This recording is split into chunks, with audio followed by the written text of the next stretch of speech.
What's up, guys? I am back, and we are ready to move on to photography. So, if you guys don't know already, Office B actually started with photography back in 2014 in different other games, including PS3, PS4, and Xbox. Now, I decided to keep up with photography in the game for a good amount of years now. I had previously had different types of practices in different other games. I decided to use that talent that I have to outsource it and hopefully gain some followers after that point. I got noticed by Rocket Bunny, Pimzo, Kim Block, Vaughn Jr., Falcon Tires, and etc. So I've been taking photos in this game pretty much a lot lately. My photos actually kind of reached out to the developers, which is themselves at Forza Horizon. They really appreciate my photos. Same thing with the motorsport team. They appreciate the photos that I take as well. I edit my photos in Photoshop.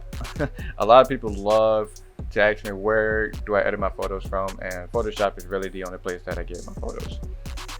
Sometimes I do Lightroom a little bit, but that's only if I'm getting ready for a rush. But other than that, Photoshop really kind of carries me on to different other places and opportunities with my photos to get that realistic look. So today I'm going to be showing you guys how to do like photography, or like a little keystone of how I'm able to do it. So let's get to it. So I decided to pick this area because it's probably one of the most complex areas in the game that you can do, and I'm going to go ahead and walk you through 3D settings. So with the new photo mode feature update that just have in Horizon 5, you can kind of do a lot of stuff, so this should be a little bit easy. So when it goes to shutter speed and the focus mode, you don't really have to mess with these just yet because the car is standing still.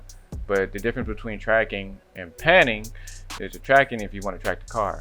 Panning, I like to use panning whenever I keep in the car still, but you can use tracking, doesn't matter. I think tracking is a little bit different, but I like to use panning a lot.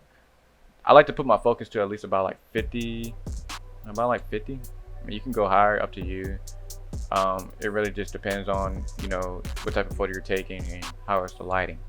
The exposure, a lot of people kind of mess this up a lot. So the exposure basically tells you how bright the photo is and how low the photo is. So you see how dark it is. So if you bring it up to the brightness, then it's gonna be too bright. If you bring it up to the low, you kind of fix it. So you kind of want to find like the right exposure for that area. So I decided to kind of keep it like 48, something really nice, simple, and easy. So we're not gonna really focus with all the other settings. We're gonna actually kind of keep going down until we go to like the time and day area. With this new update that they have featured, everything is basically kind of easy now, and you can kind of set the time of day and the weather. So thank you, Horizon developers, for doing this. This actually helped out a lot of people, and definitely helped out me too.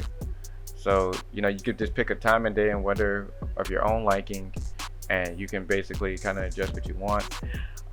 This is just me kind of changing through these features, trying to see what I like, what I don't like, and you can go from there. So I decided to keep my photo more realistic as possible. As you can see, some characters in the background standing on the balcony, and you just see my character going through these different emotes. So I'm trying to find the right one until I have, which is I use the cell phone emote to kind of help out, basically letting know my character is really busy, kind of set a different direction in it. So what you want to do is you want to kind of go ahead and get a nice shot, and then boom. Looks easy, and I know I make it look easy. I make it look 10 times easy, but like once you kind of have these settings already like pre-made, then everything is really self-explanatory. But you can get a very nice shot at that point. That just basically tells you like, hey bro, this photo got a lot going on in it, got a nice Nissan Z sitting, and yeah. But I like to do different angles. Like I like the side shot right here, so if you kind of zoom in and zoom out a little bit, get that perfect area, get the car in frame, not too far off the frame, but you can just see like the focus is to the car. It's not to the ground, it's not to the trees, it's not to anything else. But yeah, But as long as you got that little reticle right there, if it's on your car, you should be fine. And sometimes it doesn't have to be on your car, and I will explain that in the next video. But again, here's another shot right here. I just kind of adjust that, but yeah, that's how it works.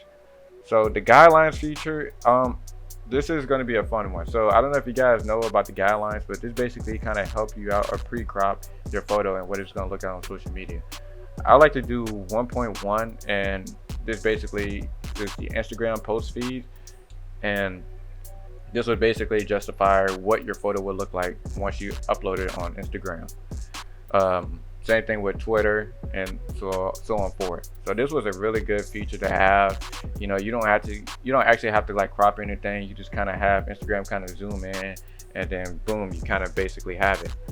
So this is basically different angles, what you can actually do to actually improve these types of shots, you know, going forward. So this portrait mode, I'm not a big fan of the portrait mode because you can't technically like zoom out. So I'm going to show you guys how I did my portrait mode. But I mean, if you like the portrait mode, hey, by all means, enjoy it. But this is basically what the portrait mode would look like. And I mean, if you're a beginner, yeah, I recommend doing it. I do my portrait mode in a different way, and you guys are going to be probably calling me weird. So what I like to do for portrait mode is I like to roll the camera to a 90-degree angle.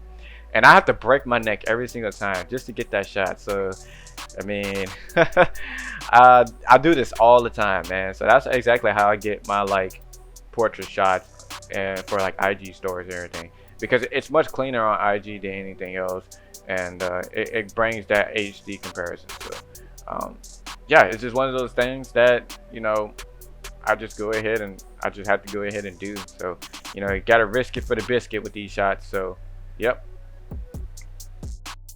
So here is another point of view shot that I'm trying to do. So a lot of people kind of mess this up a lot, and that's basically it being too bright. So you can see like the lighting to this. We're gonna try to adjust that a little bit because a lot of people really like to mess this up a lot, and that's understandable. You know, there's a first time for everything, and we all understand. So what this one is, the exposure. Exposure is going to play a big part in this role because you want to kind of control the lighting as much as possible. And same thing with the contrast. You know, you don't want to go too much and you don't want to go too little. You want to kind of find that right moment, and it takes over 300 pictures to like get this right, you know. And you know, once you kind of practice with things like this, you should be good. But you know, lighting is just one of the key components to this, and you can actually see how lighting can change like from different angles. So you see how dark it is and whatnot. It actually changes a lot. So you know, you would just want to play with that, practice it, and yeah, just going from there. And we're going to be moving on to tracking shots. So let's get to it. All right, and it's time for tracking. It's a lot easier to do this in solo mode than online, but hey, you know, if you want to do it online, go for it. But I prefer solo. So yeah, as you can see, you see how dark the rims in the whole car is. You see how dark that is. You don't want that. That's not gonna be a good photo, right? You see how dark that is. It's really bad. It's really bad. So first thing, what I'm gonna do is I'm actually gonna speed through this little editing phase right quick. So I'll let you guys kind of see what I do with this. So you know, so watch. So I get a good angle, and then all right, here you go. So watch this. Watch what I do.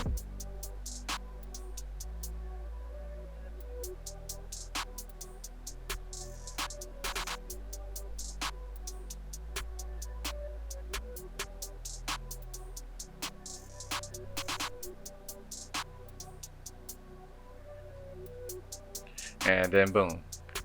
So you guys, this is just me, this is experience right here. So this is just experience.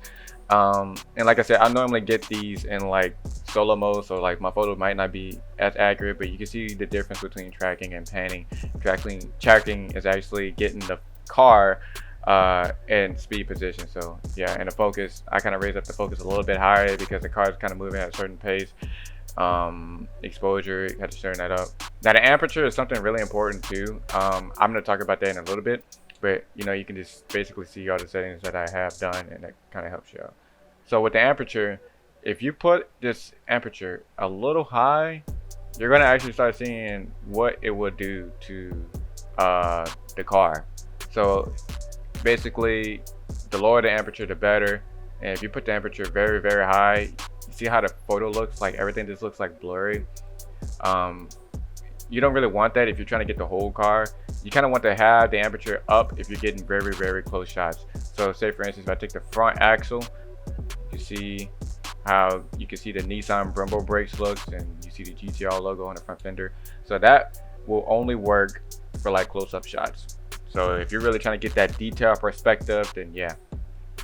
But whenever I'm getting a whole car, I like to go between 8 or 11. And between those two, I think those are perfect. I mean, I just think that it's really recommended for new beginners to actually do something like that. I mean, it grabs an eye focus of everything, and everything gets in motion to it. So the little blur effects that's in the background, that's basically your little shutter speed. So if you kind of raise up your shutter speed a little bit higher than normal, watch what the background would do. See how it's like everything's more like fast-paced motion. So that's what shutter speed will actually do to your tracking photos. But if you basically lower it, it kind of decels everything to a normal state of speed, maybe between like 50 to 65 miles per hour, and you can kind of get a good visual of what's actually going on with that. So and so far for tracking, that's really it. There's really nothing much to say on tracking, and I think everything else is kind of self-explanatory. If you guys still need help with that, then I can actually dive a little bit deeper with that and showing more details on certain parts. So if you got any questions, then you can let me know. Okay, so basically that kind of sums up everything in this video, man. I really hope that all these tips and pointers kind of help you out. If you still got further questions, feel free to comment down below in the comment section, and I will see you guys in the next video.